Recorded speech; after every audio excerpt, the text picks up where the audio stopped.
Hi, everyone. Welcome to Soulprint. Thank you so very much for being here. I am really excited because Kathy Biehl is here. You've seen her before on this channel. Her YouTube channel is called Professional Aquarian.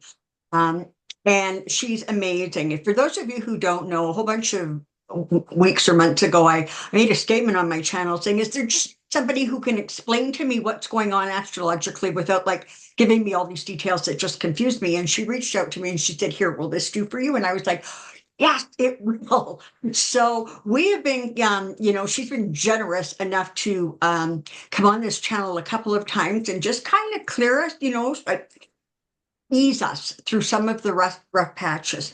So this is what I've asked Kathy to take a look at. So we're going to look at the time, basically, I think from now until the inauguration.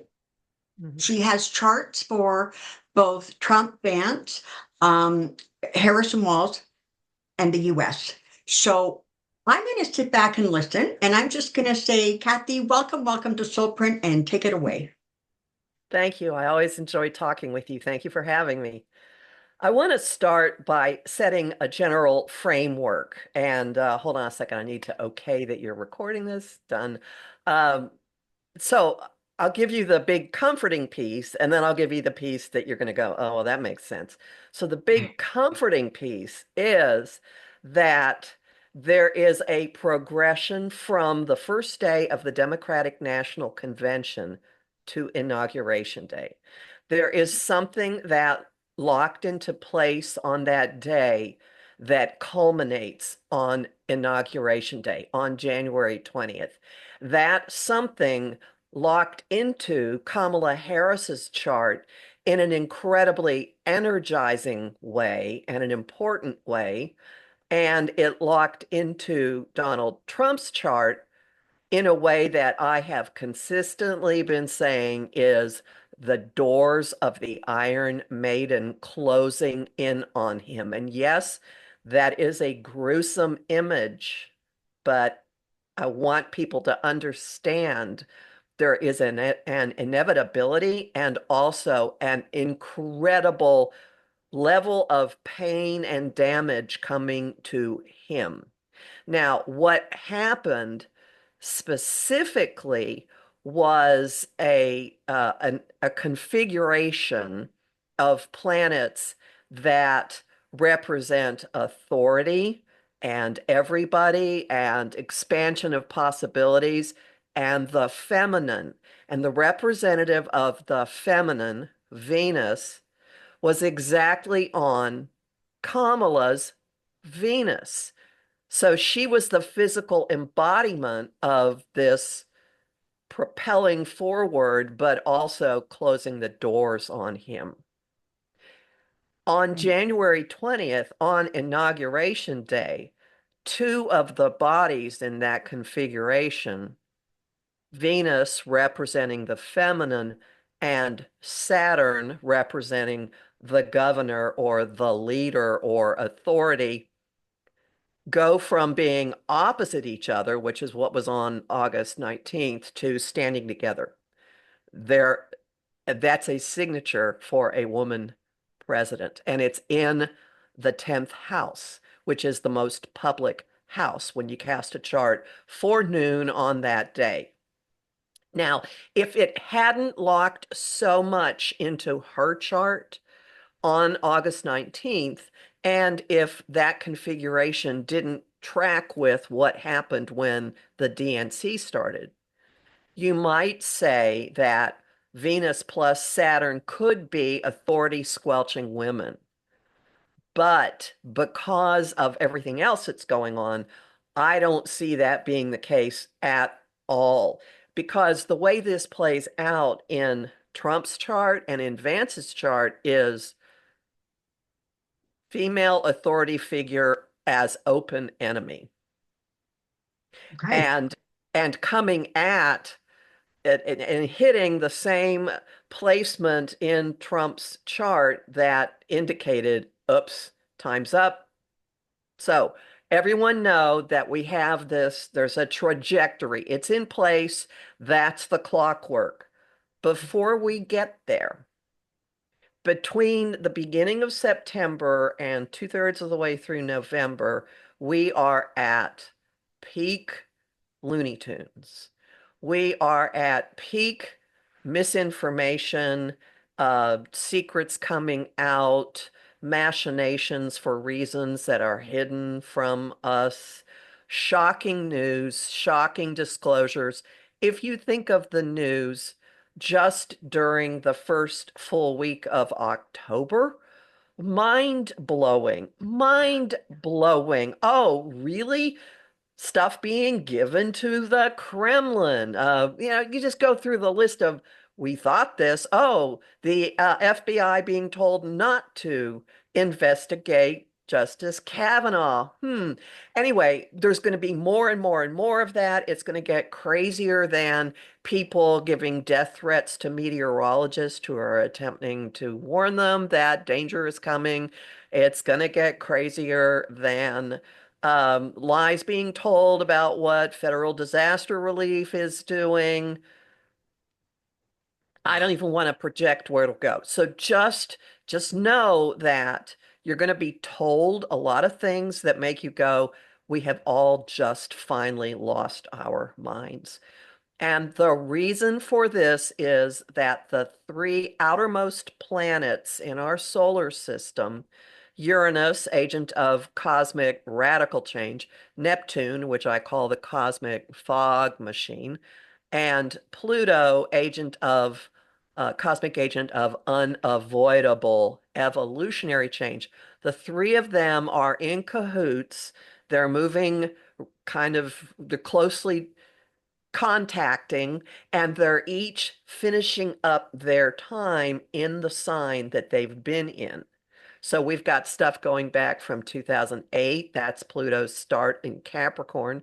We have stuff going from 2014, which is when Neptune entered Pisces, which it rules, 24, and then 2019 when Uranus entered Taurus. And one more piece to add into this. As they do this, they are all having a conversation with the US Pluto, how we experience power, money, whatever, and the US Moon, which represents the people. So everything is highly personal to this country going on right now. So how's that Wow. for that's the stage that we're dealing with here. Do Okay. you have It questions feels, about any of that? it feels sort of like a lot of deep breathing is going to be required and Right. calming And down. stepping away from stuff, and also um choosing what you're going to expose yourself to. And I just want to warn people that there is an uptick of uh, uh, some people believing there's a timeline in which the court gives the election to Trump. So if that, puts you into horrendous trauma, uh, do whatever positive things you can. And don't don't fuel that. Don't feed that. Don't feed it.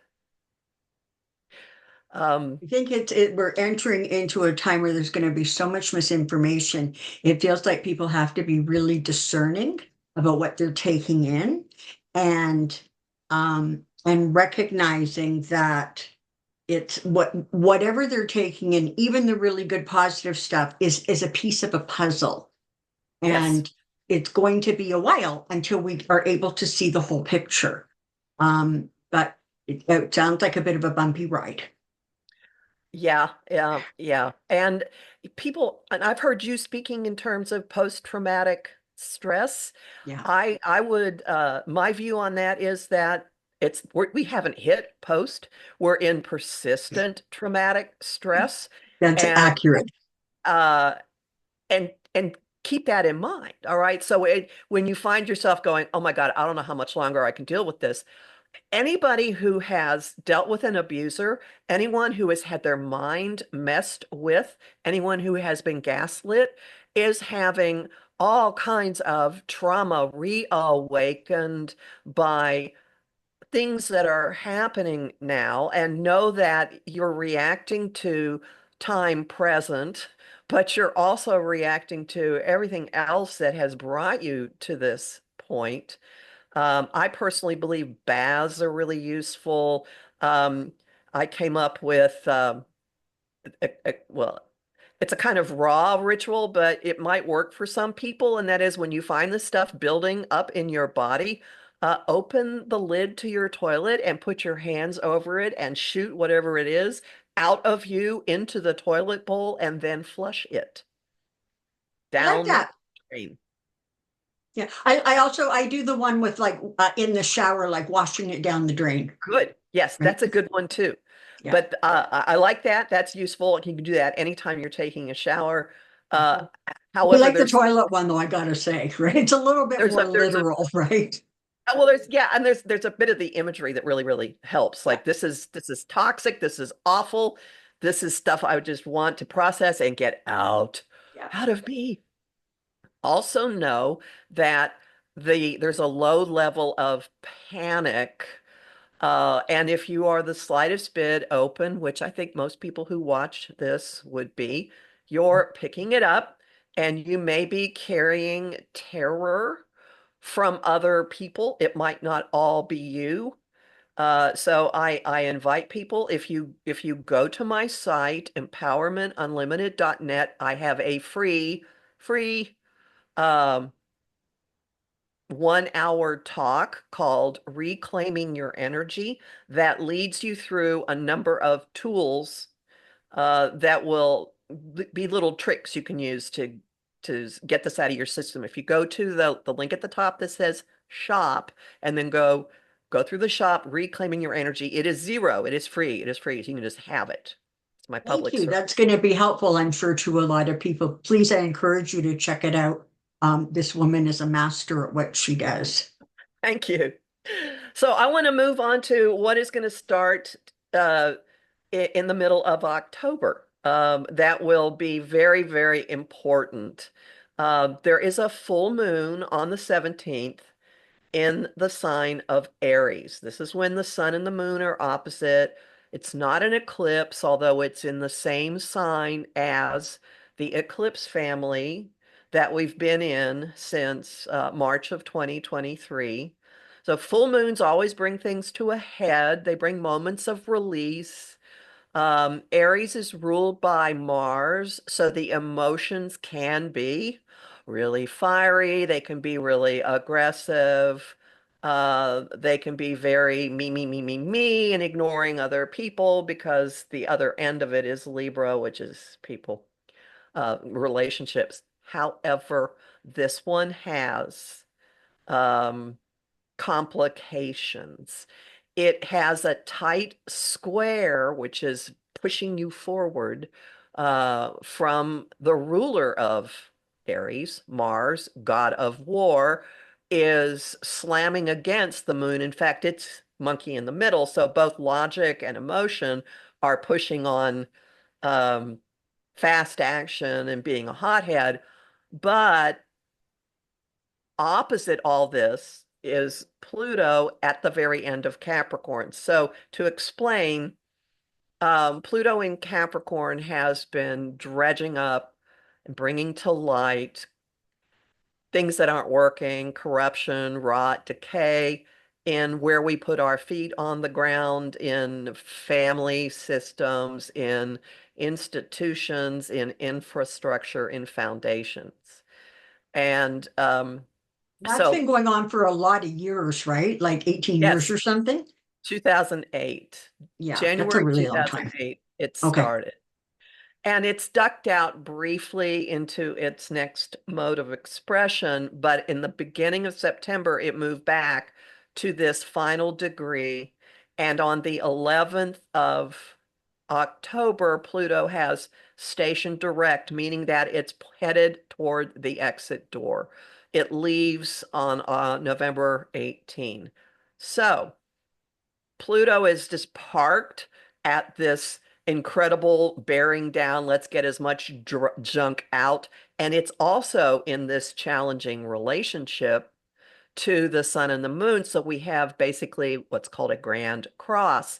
Sun opposite moon, Mars opposite Pluto, and it gives a sense of tension being pulled simultaneously in multiple directions, and it's going to increase the intensity and the build up of all of the aggression and assertiveness and frustration and I gotta do something about this Mm, and so on an individual it's happening, it's having an impact on an individual level mm, on Harris and on Trump. So and on the US chart everybody's got it. So what it's doing is uh emboldening people so that when they do finally have an opening that they can do something, which may not come till about the 22nd, mm, um, you'll have an image I use is a Wonder Woman twirling and twirling and twirling and twirling and twirling. Only now she's doing it ridiculously long, and when she finally lets go, heaven help anyone who gets in her way. This is going to energize really, really, really pissed off women. For just okay. everyone be forewarned, mansplain at your peril in October. Anybody out there who's inclined to do that. But what it does to Kamala is this happens right before her birthday, and she's got Libra Sun, Aries Moon opposition. She's a full moon baby, naturally. So this is kind of it's just building up her strength. What it's doing to Trump, however, has it's part of the there's no escape. And I Right. want to focus a little bit on the ruler of Aries, Mars. All right. Okay. Mars rules the masculine. It's how we push ourselves forward. Wherever it is in your chart, you could have people irritating you or motivating you. It's a timer. When it hits something in your chart, it tends to make things happen. Okay. Well, it's in the sign of Cancer, which has to do with women and families and nurturing. And we have two extreme models of this in the public eye right now. We have the model of I'm going to tell women what to do, and men want women just to stay at home and be incubators and take care of babies. And then there's also at the other extreme, caring, nurturing men who stand up for the people that they love. This is going over 3 times between now and March. This is going over the 2 planets in Trump's chart that are the signature for his family money, that are the signature for the Trump organization. And uh, so the tension that is hitting him and the all these people being angry at him and something coming at him starts to build at a level that we haven't seen yet next week. And then it comes around again in January, and then it finishes in March when a couple of other things happen. March is my target time for him not walking around freely in the world for whatever reason. Okay. So, no matter what you see coming out of him, know that he's got something punching at him relentlessly that he cannot escape. And women are part of it, but it goes way, way, way beyond that. So just a kind of a question. Would that a sort of energy that he's dealing with account for literally his lack of energy and this sort of moving along like he's a zombie and not being engaged? Or is that something else? I would say that has to do with what Neptune is doing to him. Hang on, let me find his chart here. It's just like he is so, so low energy compared to kind of what we're used to. Well, this full moon, actually, this full moon does have an incredibly immobilizing impact, and it pulls his own Mars in to the immobilization. And he may just be getting angrier and as if that is something anybody wants to think about. Angrier and angrier and angrier as this goes on. Almost apoplectic is the word that comes to mind. Um, it's a bit like a butterfly pinned onto a board, Mhm. and it can flap, but it can't really get anywhere. Also, one other thing that's happening with him is he's reverting more and more and more to the default behavior he goes to when he's under stress, which is lying, lying, lying, lying, lying, lying, grifting, coming up with, for example, that GoFundMe that you have mentioned in your forecast, the GoFundMe that supposedly his campaign set up for victims of Helene.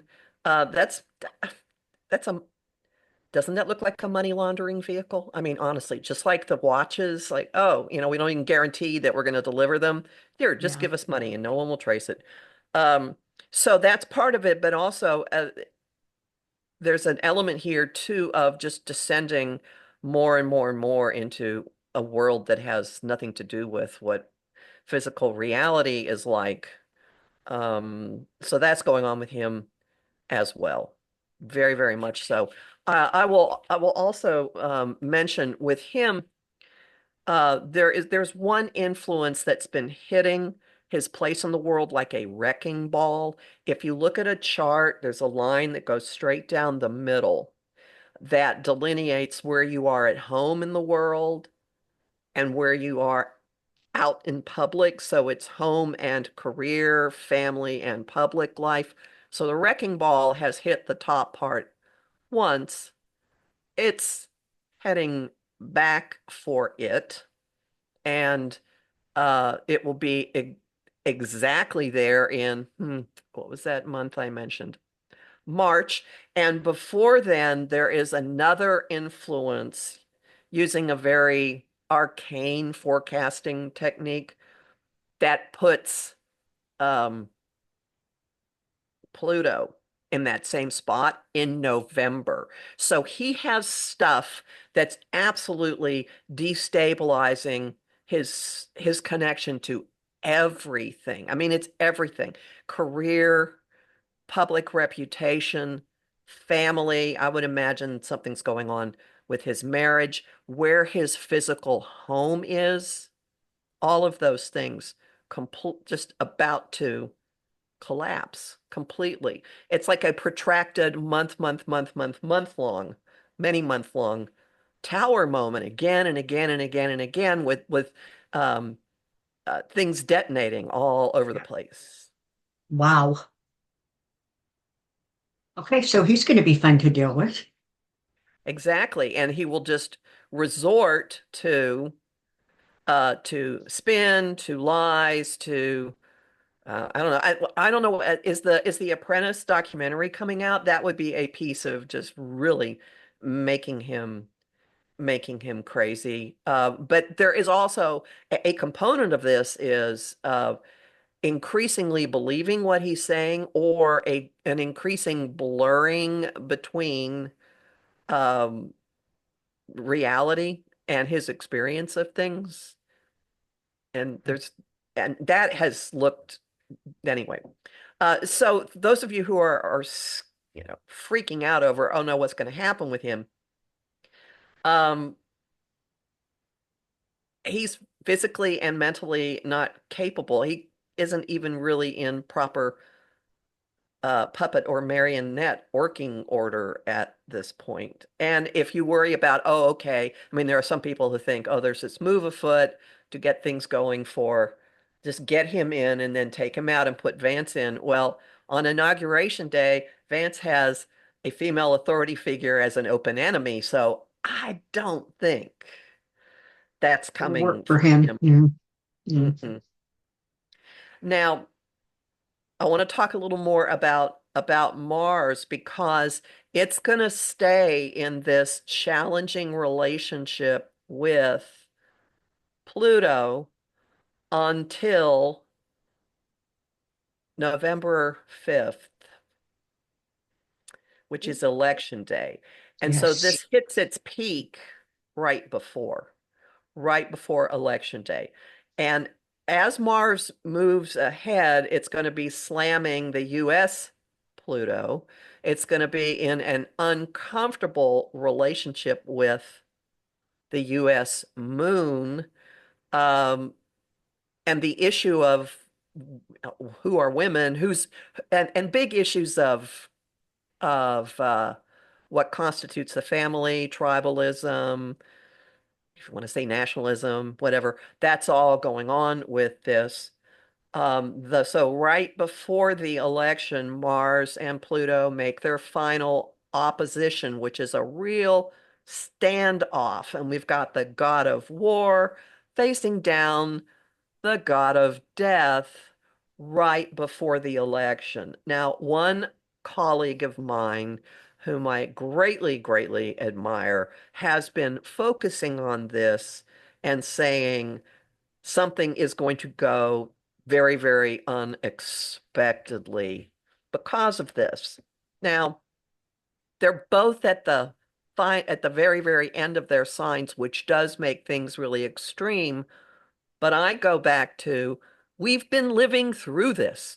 Every couple of years, Mars has been opposing Pluto. This is not new. So I don't know what it means. I don't know if there is a relief that happens. I do know that when I look at the chart for election day, it starts off optimistic and buoyant, and then it gets kind of serious as the day goes on. The moon changes signs.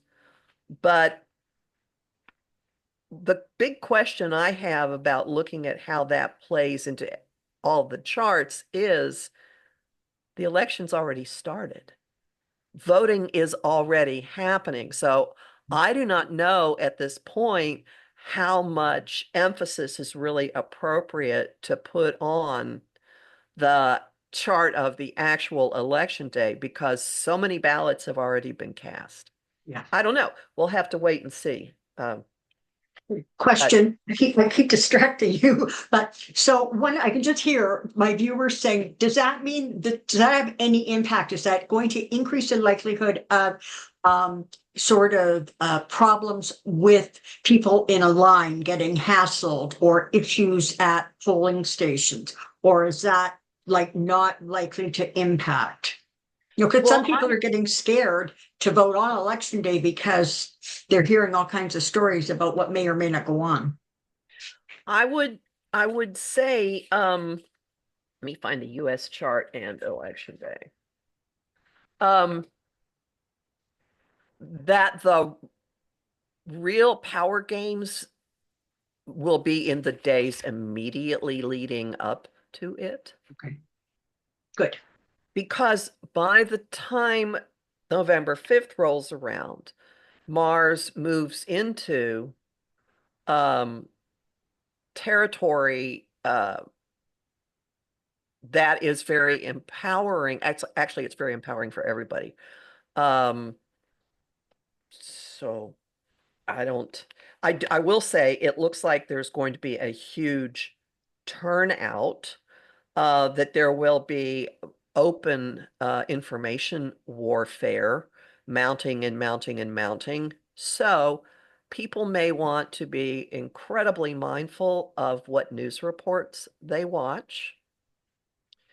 Very, very mindful, and I would definitely stay off social media because who knows? Because it's going to be it's warfare central um, at that point. Much more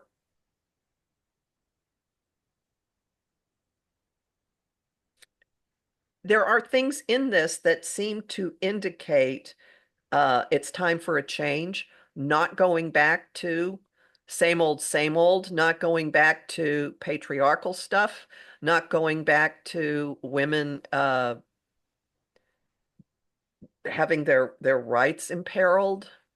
Now, you can argue each of these tickets has an element of an old thing, but not if you listen to what it is they want to do.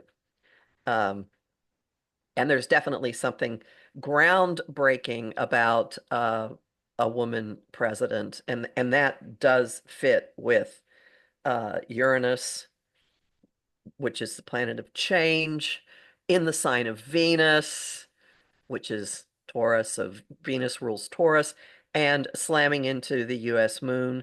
So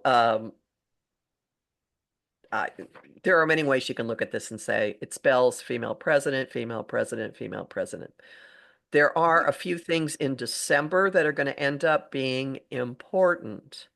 Mhm. One timeline, one thing to keep in mind, the big one to keep in mind is right around December 24th. There Okay. is a second there's a second occurrence of part of the configuration that was in place on at the start of the Democratic National Convention. Mhm. Um, and it pulls in uh, the change agent planet in Harris's chart. So Okay. if I know that certification is supposed to happen earlier than that, but things do feel like they lock in for her by Christmas Eve, and people can say, "Ah, it takes so long, it takes so long." Well, there are processes, and yeah, we know one thing, usually pretty close on election day or a day or two after, but then there's the paperwork. So Yeah. uh, Okay. the machinery just looks very, very much like it's female president, and this recurrence on the 24th stabilizes the potential of August 19th. It's like, okay, locking it into place. Okay. And so anything else going on in December, or are we moving into January? Well, the other thing I want to mention in December is that the planet Mars goes retrograde. Now, Okay. every planet retrogrades. The moon doesn't, but every planet retrogrades. And you can look at it as a time to go back over and revisit whatever has been stirred up in your life having to do with it. Mars will turn retrograde. It'll move out of Cancer, which is where it's making all this real incredible discomfort, into the sign of Leo, which is very me, me, me, me, me. I'm going to do all this. And, there could be some that could pump up the bluster and bravado on Trump's part, but it's also going to pump Biden up. Who's been talking about him? Nobody. Biden's not going away. All right. His birthday chart for this year, good Lord. I mean, had he decided to run, he would be on fire.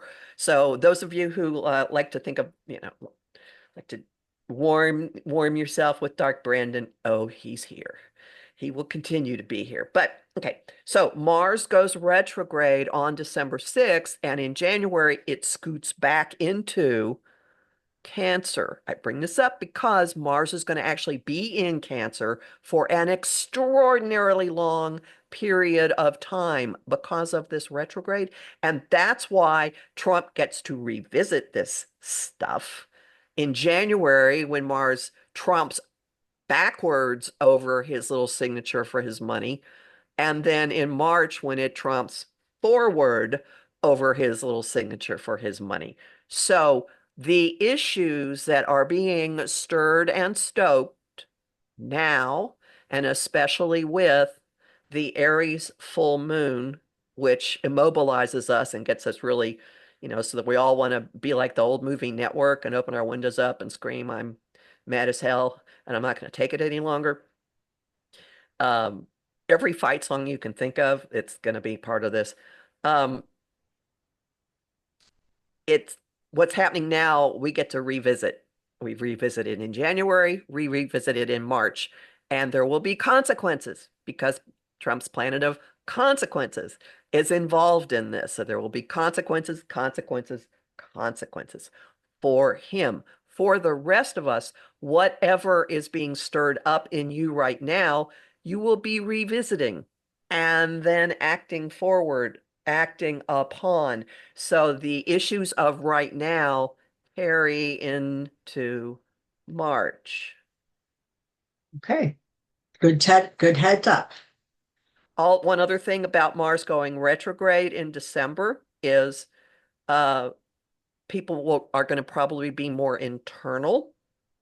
Uh, the holiday time may well not be as hectic as you might previously had. You might be inclined to just crawl under a blanket or sit and think or spend more time by yourself. You could look at it as a self-directed soul retrieval time. You have the opportunity to revisit things that you didn't quite do, and they're going to have a very strong self-expressive streak since the sign of Leo is involved. You Right. could find yourself really considering where someone tried to squelch your light, where someone invalidated you, where you have held yourself back, and you may rectify you may rectify situations where uh, you just got shoved in a corner. Men from the past tend to be important, and that can be you wake up thinking about them, that can be you actually hear from them, you could see them in social media feed. You know, it's pop. It doesn't mean you will physically reconnect with them, and so it's lots of ghosts. Um, Okay. but so just know that it could be a real, I'm going to go back and be a kid again time this December. People could find themselves incredibly drawn to doing things that made that time feel special to them when they were younger. So, I doubt it might be baking cookies. I don't know, but Leo doesn't Okay. necessarily bake, Leo consumes. And so Kamala's going to be in good shape between the election and inauguration. She's on a strong path. Yes. Yes, and so is Tim Walls. The action of Mars in his chart is pumping up his energy and his optimism and his bigness. Mhm. Through the end of October, we're going to see more and more and more of him. He will be an even greater champion. It'll be much more of the coach persona coming out, and he will be embodying, um, it's the fourth quarter, and we have to make sure we push this over the line. So it's going to be football coach time like crazy. Really, Okay. really, really energizing for him. Um,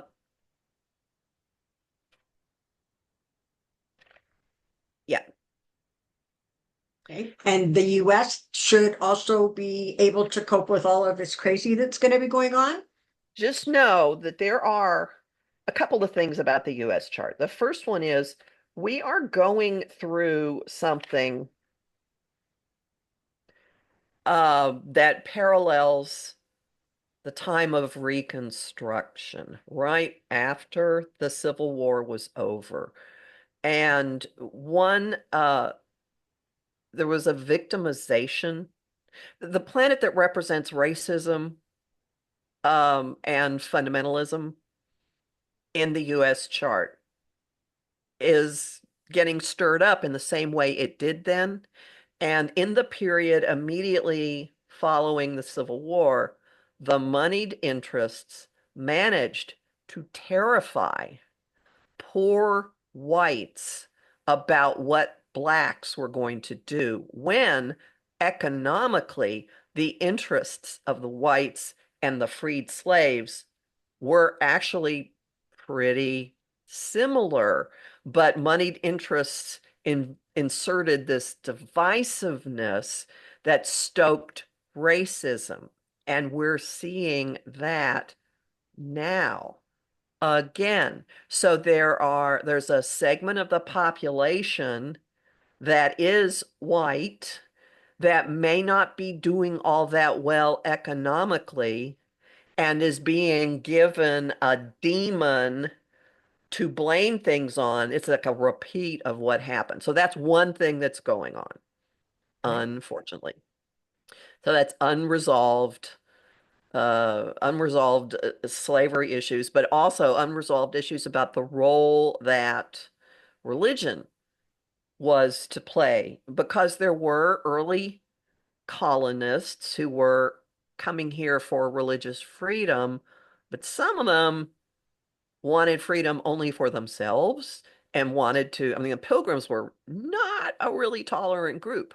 So there's a streak of, I am going to dominate. So there's some of that going on as well. Um, there is constant, unfortunately, um, open enemy meddling using information shown up in the US chart right now. So some of it involves Gemini's mouthing off. We've got a couple of those in the picture. And some of it involves outside interests stirring up antagonism and trouble and dissent using information. I have been saying for years that yes, we have been at war. We've been at war, I don't know, 2014, 2015, a long, long time. And that Russia did it without putting troops on the ground in the US and probably other countries as well. So know that a lot of the crazy that you're going to be running across is being fed by um, actual enemies of the country, some of which are internal, some of which are external. And that's going to be pretty big until next spring. Next spring is a time when a lot of stuff shifts. Yes. And then in the summer, a lot of the energy just goes into something we have not experienced before. That is a good thing. It's a That different is a thing. change thing. The change thing, right? Okay. Right. Yeah. And it's part of realigning the allocation of power. Okay. Pluto's transit, Pluto moving from Capricorn into Aquarius, which it will do for the next few decades, starting on November 18. It'll be there until 2044. Pluto's shift will go from top-heavy power, which would be what we used to call um, plutocracy, plutocrats. Now we call them oligarchs.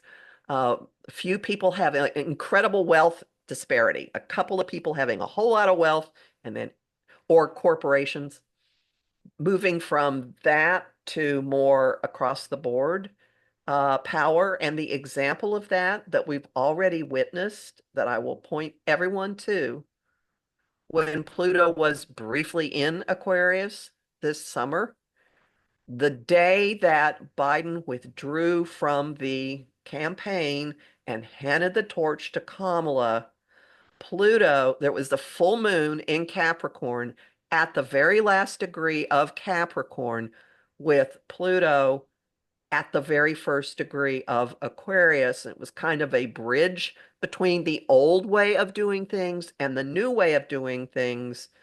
And Mars, which makes things happen, was in an unbroken flow to Pluto and Aquarius. And as soon as that handoff occurred, Zoom meetings erupted to raise money for her at unprecedented amounts. The Yes. first one being Black Women for Kamala, but and that broke Zoom. Pluto in Aquarius has to do with technology, and it's just continued. Groups you would never think have Yeah. been just doing that and doing that and doing that. So we have already experienced the power just Yeah. going sideways like crazy. There are a number of movements of sending yard signs into swing states. There are people, I've been doing this, uh, making little, preparing a bunch of post-it notes, little sticky notes about, hey, women, your vote's private. Keep women's rights, and then sticking them in restrooms. I did this all over Pennsylvania last month. Like, shoo. I go to red spots in New Jersey, and I wonder how long it's going to take one particular store I go to figure out that there's a correlation between my walking in the door and this stuff showing up in the restroom, but I won't identify what it is. So we're already experiencing that, and that will be more and more the norm. Uh, November 8, after November 18, and that's going to be in place at the inauguration. The Sun and Pluto will be together in up at the top of the chart in the sky during the inauguration, a new system of power, a new way of being. And this is on top of Tim Walls's moon, which is his emotional driver, the way he relates to women, his ability to look at things for the good of all.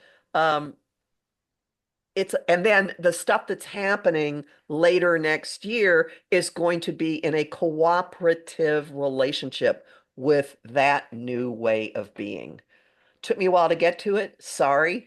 I mean, and I mean, ultimately, I think it the bottom line is this: we're going through a really tough time now. It's going to be a little crazy. We need to be very careful about what we're consuming and absorbing. But as time moves on, it feels like things are going to start not stabilizing, but shifting in a way that frankly is overdue. Yes. And I think that people are going to be able to adapt as things go forward, because it's not like all this change is going to happen between, November 18th and November 25th, right? I mean, this is a long, long process, but it's nice to get a couple of glimmers of what happens with that process and how that unfolds, because it gives everybody, I think, a little bit of hope. I have one more question that I want to ask. So this whole Elon Musk thing, and the money that he's trying to dump in and the influence, I'm just curious, is there anything in Trump's part that would indicate that he has powers like that? I mean, never mind Project 25 and the Heritage Group.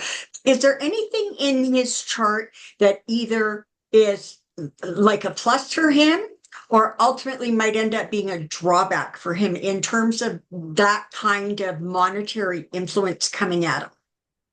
Well, interesting you say that. I'm gonna try. I have mentioned that Mars in Cancer is going over Trump's signature for money in his house of that deals with the Trump organization, but it's also the part of his chart that deals with friends, and Okay. Musk is a Cancer. Okay. Okay, so Musk's sun is in the sign, so is his rising. I don't remember where his moon is. So, and there is the probability of cloaked money, cloaked dark money, cloaked money from other people floating in. And this all involves where Trump is getting hammered and will continue to be hammered, hammered now, hammered in January, hammered with really major consequences in March. Okay.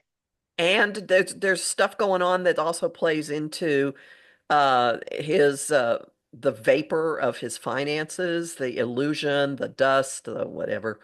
Yeah. That's a piece of it also. So these deals, these alliances have the high probability of consequences. Excellent. Okay, I think I picked your brain enough for right now. Thank you so much. May I add Um, one thing? I I hope you've all enjoyed this. Thank you so, so much, Kathy, for being here. Again, professional Aquarian. It's worth checking out. She does these little things that come out for like the week, right? So November, 7th to whatever.